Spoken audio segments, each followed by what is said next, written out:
Hello everyone, Hawkeye here, back with another Sword of Convallaria video. So in today's video, we'll go over Tristan. She's really amazing. She's part of the Union, Aggression, and Night Crimson faction. Layla provides the aura here for Night Crimson, and Nana will for Aggression, and we have Gloria for Union. So similar to how Auguste is as well. And we'll be going through a few guides here. So very high output, high investment, high return. So it is a bit awkward after the burst. Even at the 4-star or 5 stars, you still need a bit of planning and thinking because the high burst is extended to 4 turns, and then the skill gets less cooldown, as we can see here. So the main thing to look at is she does still do so much damage even at 1 star, because this is where she goes on her full rampage state. She does have her infinite resolve, but that only lasts 1 turn, and he only changes to 2 turns at 4 stars. So that's the main difference that we'll be looking at there for her. And at 5 stars, the cooldown of her skills and energy usage decreases. So we can see here like the in-game sort of mode. This is the Crimson Fury, where she goes the full rampage and goes Super Saiyan, can act again and recovers all energy. And this unlimited resolve, this only changes to 2 turns after 4 stars. And the main thing at 5 stars is the non-instant cooldown reduced by 2 and energy cost reduced by 1 there. And then she slowly increases her crit as in this mode when her stars go up. And this is when the special weapons, the Astral Imprint, the signature weapons start being introduced. The weapons we want to look at first for Tristan is either the Tuning Hammer, Brutal Axe, as well as, if we could see here from Garbilis's infographics, Rawia's signature weapon is quite good for her as well. So I actually would prioritize Tuning Hammer, because it will probably give Rawia her weapon unless you don't have a Rawia. But Tuning Hammer is really amazing. The Tuning Hammer is just a flat attack and just increases her damage significantly, and dispelling enemy buffs is really cool. Brutal Axe, yeah, it does reduce the ignore the defense. But you also have to keep in mind the ignoring defense, as per from Halsey's damage calculation and videos and everything. It's not really going to do a lot if you're already debuffing the enemy. So the way I'll see Tristan being played is there'll be a lot of times where you'll be bossing, and if you're bossing, you already have someone to decrease the enemy defense. So this might not come in as useful. Whereas having the Tuning Hammer for the attack, it's always there. So we want to prioritize increasing the stats or increasing the damage. And after doing the Blood Rage, there's the infinite effect. Yeah, infinite resolve to save your life. So for trinkets, you want to go through with the Cloak. If she's going solo or where there's not much enemies around her. The Hourglass is pretty cool as well, because when we cover Tristan's skills, she'll go off both physical attack, and she converts a portion of her magic attack as well. And yeah, we can see it here for Garbilius, Hourglass and Cloak with the Blood Luxite amulet. So this is her key Astral Imprint, her signature gear. So her exclusive equipment. So unlike Pamina's signature, which already has excellent effects at 1 star, the Blood Amulet with low stars has relatively limited contribution. High star is still pretty good, like when you get it maybe at least to 3 star or so. But another thing to keep in mind for the Blood Luxite Amulet is it increases the magical and magical AoE damage of Tristan. So if you're not really using much AoEs and you're playing Tristan as more of a single target, then the Blood Luxite Amulet doesn't really isn't really that useful. But there's many ways of building Tristan, as in like the skills and the equipment. Like she'll still choose a similar sort of skills there, but you can adjust her skill, what you equip on her to do single target or prioritize some magic damage. So Magician and Demon. So Sword and Wand, it's that there's no alternative. Like I think Garbilus was saying like what Sword and Cup, and I think I was thinking like Pentacle and Pentacle, but yeah, we're just going straight for the Sword and Wand. And even Pan Pan Duck with the onions, he's saying the Tuning Hammer, Rawia's special weapon, that's the signature Luxite Amulet, that's the cloak. Oh, interesting. So he's suggesting potentially the Arm Guard as well, and Devil Magician Justice. I don't really recommend Arm Guard. There's so many units who want Arm Guard, unless you're pairing Tristan with Homer, and then you're putting an Arm Guard for an extra Balua hit. But yeah, definitely going with the Sword and Wand engraving, because the Sword and Wand increases the attack and defense, and this also increases both physical attack and magic attack, which all contribute to Tristan's damage. And yeah, so 1 to 3, very little overall improvement. 4-star is when you can do the 2 turns undying, and then 5-star has the key cooldown decrease, so can spam more skills. So yeah, her initial skill, pretty nice, has the debuff as well. On the first level, you want to do Furious Pursuit on the left side, so is that the same there? Yeah. The same skill on the left side, and yeah, everyone's going left there. Fairly straightforward. Has a higher damage multiplier there. So we can see here 120% damage, and if it's not defeated, sacrifice 20% of your health to do Pursuit, doing additional 60% damage. The other skill is kind of a bit meh, 70%, and after attacking, deal another 70% knockback 2 tiles. So I mean, it can be good, but 140 compared to potentially 180, definitely looking at this skill cost 2, no cooldown versus a cost 3. And this is a key skill if you do want to play a fully single target build with Tristan, especially if you're bossing. And the level 3 skill, definitely want to look at both skills here.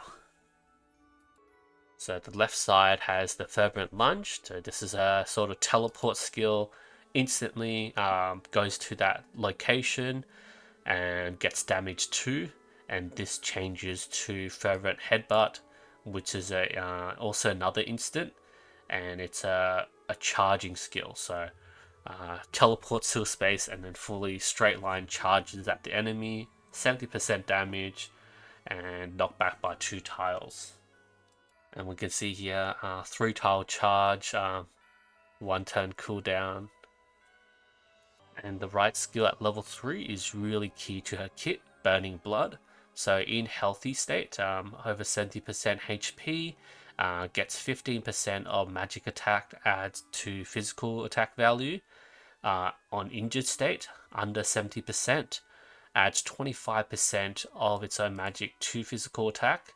And when she goes Rampage, which is her Berserk state here, the effect is doubled. So at max value, it's 50% of your magic attack added to your physical attack. And this is a real-time value. So if Tristans get any attack buffs or attack multipliers, like for example, when we're talking about extra devil stacks, getting it from the Sword and Wand engraving, getting it from the cloak, hourglass, anything like that, 50% of her magic attack is converted to physical attack in real time when she goes into her Berserk state. So her stats just really, really add up.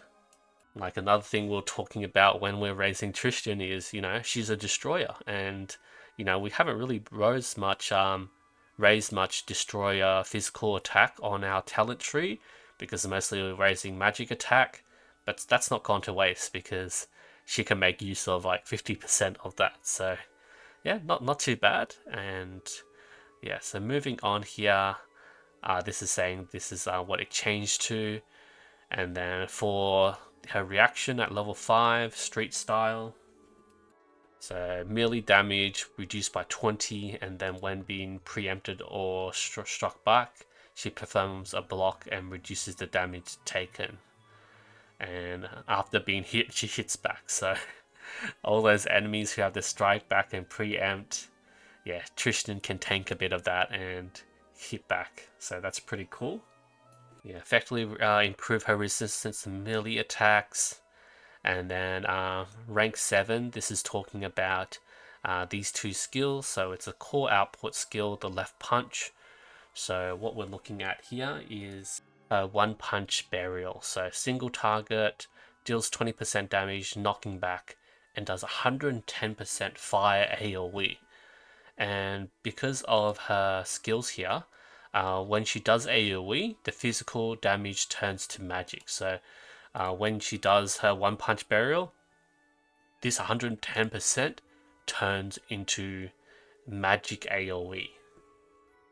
So that's how she can play like a lot of AoE in her kit as well. AoE magic damage, and yeah, it does. It's really amazing when she goes berserk and does the damage there.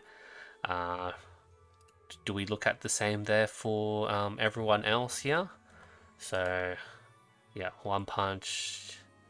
Did look at the Luxite bomb there. Rank 5, rank 7, full points. Yeah, everyone's also considering the right skill on rank 7. So another skill for her AoE kit, another instant controlled demolition, trigger explosion, dealing 20% as piercing to all enemies and inflicting vulnerable too. And then her basic attack, so right side is the critical hit because it says left, the actual like disable and everything's not too useful for her because you want her to kill enemies, right? If she's there disabling everything, it's not really going to be much use there. And then rank 11 is like whatever. So they're saying high quality passive skill on the left side, family, increase survival, and right side has a high cost and yeah, 3 energy, 2 turn cooldown. Yeah, this destructive storm, wasn't it? So probably something we don't really need to consider. We already do a lot of AoE damage through all our other skills, and yeah, this is just not really worth it, and that's why we're going with this family, support defense, and basically 2 squares will assist and defend for you, so a bit of a supportive skill just in case you need it later on. So pure output, skill set's quite fixed. Normal attack enhances critical hit, reaction skill, the street style, burning blood, the double instant skill, and then you choose either the stab skill, the one punch burial, and then the furious pursuit for bosses. So that's what you usually mix and match for Tristan. So single target or AoE, and then the rest are pretty much straightforward. Like maybe you'll also use this in a bit of like a AoE setup. The point blank blasting instead of say I don't know, maybe instead of the headbutt, the fervent lunge and headbutt, and maybe for like more AoE damage. And yeah, just talking about her auras, Gloria Nono will, and Homer can buff her. Also the physical defense 3 down from her Balor there, and then Coco and Taif to give her buffs as well. And yeah, AoE damage there. I feel like everyone pretty much has the same sort of setup for Tristan, like skill-wise and everything. You know, she's really amazing even at 1 star and just does so much damage output. But if she does, if you do want her to consistently do more damage throughout the battle, then you do want to push her to like 4 and 5 stars. And you know, if you're pulling for her, she's going to be your main DPS, so you're going to want to push her to 5 star for as much damage as possible. And I think the main difference might just be adjusting our weapons and trinkets depending on what you want to do. Like if you're just bossing, probably go with Rowea Ult's weapon or the tuning hammer. If you're doing versing a lot of mobs that you're not going to debuff, then Brutal Axe comes in handy there. The Blood Luxite amulets only if you're doing any AoE damage. Otherwise, stick to like Hourglass, Cloak, or even Arm Guard if you're pairing her with Homer. And then yeah, these are fairly straightforward: Magician, Justice, Devil. Just really depending on the stage. I don't think there's ever any other consideration besides excuse me, any consideration besides the sword and wand for her. And yeah, this sort of skill build is basically locked in. There shouldn't be any difference in this unless you do want to. I mean, you could sort of skip Castalia on this one, and otherwise you also want to add extra Castalia to increase her attack as well. Yeah, can't wait for her to release. I think her kit is really amazing. She's going to be a really top main DPS, especially for those who don't have Auguste or are looking at pulling Auguste for the dual custom banner. I'll say for those who haven't got Auguste by now, just jump over to Tristan, because Tristan does so much damage, can really output the same as Auguste already at 1 star, and yeah, her value will increase as you star her up. And then Auguste, yeah, Auguste still does similar damage after like 4 star and does consistent damage over like longer matches. But yeah, I think just go for Tristan for now. Tristan does do amazing on the rank 13 farming mode, the Pioneering Journey, with the extreme liberation skills that need farming later on. And I guess for those who are still waiting and still considering, once I get Tristan, I'll do a bit of a damage comparison between Tristan and Auguste when I have her, so you guys have a much better idea to compare the two characters there. Alright, thank you everyone so much for watching, and I'll see you guys next time.